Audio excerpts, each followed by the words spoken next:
সরকারি চাকরিজীবীদের নবম জাতীয় পে স্কেল নিয়ে দীর্ঘদিনের অনিশ্চয়তার অবসান ঘটিয়ে একটি সুস্পষ্ট দিক নির্দেশনা এসেছে।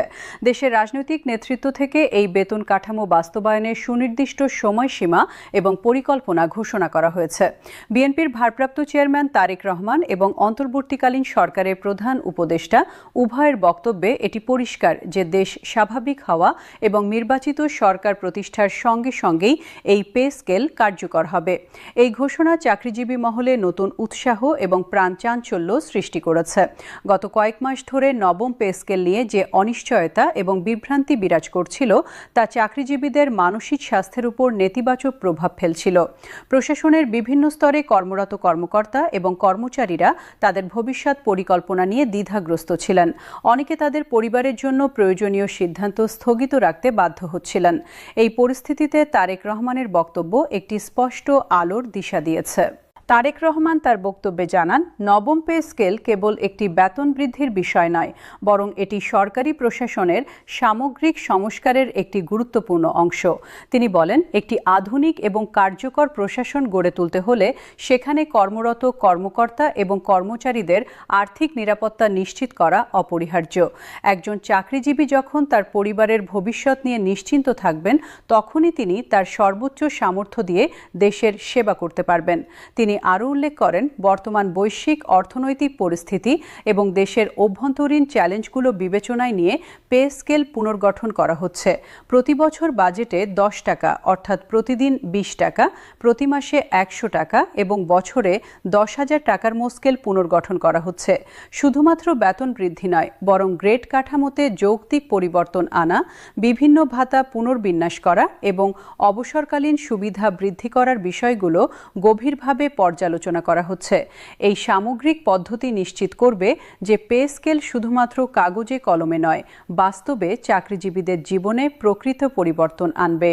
তারেক রহমান বিশেষভাবে জোর দেন যে নিম্ন এবং মধ্যম পর্যায়ের কর্মচারীদের জন্য এই পে স্কেলে বিশেষ বিবেচনা থাকবে। তিনি বলেন, একজন চতুর্থ শ্রেণীর কর্মচারী থেকে শুরু করে তৃতীয় এবং দ্বিতীয় শ্রেণীর কর্মকর্তারা যেন তাদের বেতনে একটি অর্থবহ বৃদ্ধি অনুভব করেন, সেই বিষয়টি নিশ্চিত করা হবে। উচ্চপদস্থ কর্মকর্তারাও সুবিধা পাবেন, তবে মূল ফোকাস থাকবে যারা প্রতিদিন আর্থিক চাপের মুখোমুখি হচ্ছেন তাদের উপর। অন্তর্বর্তীকালীন সরকারের প্রধান উপদেষ্টার বক্তব্যেও এই একই দৃষ্টিভঙ্গি প্রতিফলিত হয়েছে। তিনি জানান, সরকার পে স্কেল বাস্তবায়নের জন্য ইতিমধ্যে প্রয়োজনীয় আর্থিক পরিকল্পনা শুরু করে দিয়েছে। অর্থ মন্ত্রণালয়কে নির্দেশ দেওয়া হয়েছে যেন আগামী বাজেটে এই পে স্কেল বাস্তবায়নের জন্য পর্যাপ্ত বরাদ্দ রাখা হয়। তিনি আশ্বাস দেন যে নির্বাচনের পর নতুন সরকার যেন কোনো ধরনের প্রশাসনিক জটিলতায় না পড়ে সরাসরি এই পে স্কেল কার্যকর করতে পারে, সেই ব্যবস্থা করা হচ্ছে। প্রধান উপদেষ্টা আরও বলেন, এই পে স্কেল বাস্তবায়নের সঙ্গে সঙ্গে সরকারি চাকরিতে স্বচ্ছতা এবং জবাবদিহিতা বৃদ্ধির উদ্যোগও নেওয়া হবে। তিনি মনে করেন, বেতন বৃদ্ধির পাশাপাশি কর্মদক্ষতা বৃদ্ধি এবং দুর্নীতি হ্রাস করার বিষয়গুলো সমানভাবে গুরুত্বপূর্ণ। একটি সুবেতনভোগী এবং দক্ষ প্রশাসন দেশের উন্নয়নে মূল চালিকা শক্তি হিসেবে কাজ করবে। পে স্কেল পুনর্গঠনের সঙ্গে যুক্ত বিশেষজ্ঞরা জানান, এবারের পে স্কেলে কিছু নতুন উদ্যোগ যুক্ত করা হচ্ছে, যেমন মেধাভিত্তিক বেতন বৃদ্ধির ব্যবস্থা, বিশেষ দক্ষতার জন্য অতিরিক্ত ভাতা এবং কর্মক্ষেত্রে অবদানের ভিত্তিতে পুরস্কার ব্যবস্থা।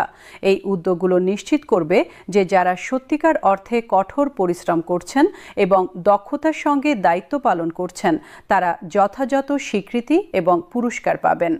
চাকরিজীবী সংগঠনগুলোর প্রতিনিধিরা এই ঘোষণাকে স্বাগত জানিয়েছেন। তারা বলছেন, দীর্ঘদিন পর তারা একটি সুস্পষ্ট এবং বিশ্বাসযোগ্য আশ্বাস পেয়েছেন। তবে তারা চান এই প্রতিশ্রুতি যেন দ্রুততম সময়ে বাস্তবায়িত হয় এবং কোনো ধরনের আমলাতান্ত্রিক জটিলতা যেন এতে বাধা না হয়। অর্থনীতিবিদরা মনে করছেন, সঠিকভাবে বাস্তবায়িত হলে এই পে স্কেল দেশের অর্থনীতিতে ইতিবাচক প্রভাব ফেলবে।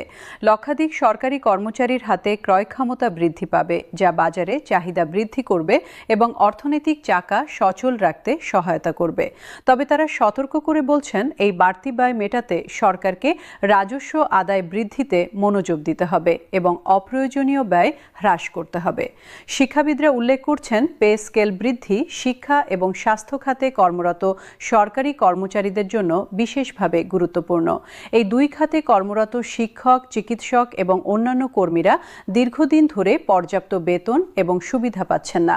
নতুন পে স্কেল এই পরিস্থিতির উন্নতি ঘটাবে এবং এই গুরুত্বপূর্ণ খাতগুলোতে মেধাবীদের আকৃষ্ট করতে সাহায্য করবে। সামাজিক বিশ্লেষকরা বলছেন, সরকারি চাকরিজীবীদের জীবনমান উন্নয়ন সামগ্রিক সমাজের জন্যই কল্যাণকর। যখন একজন সরকারি কর্মচারী আর্থিকভাবে সচ্ছল থাকেন, তখন দুর্নীতির প্রলোভন কমে যায়। তারা তাদের কাজে আরও মনোযোগী হতে পারেন এবং জনগণকে উন্নত সেবা প্রদান করতে পারেন। এতে করে সরকার এবং জনগণের মধ্যে বিশ্বাসের সম্পর্ক মজবুত হয়। তবে কিছু বিশেষজ্ঞ সতর্ক করে বলছেন, পে স্কেল বাস্তবায়নের সঙ্গে সঙ্গে প্রশাসনিক সংস্কারও জরুরি। তারা মনে করেন, শুধুমাত্র বেতন বৃদ্ধি করলেই সব সমস্যার সমাধান হবে না।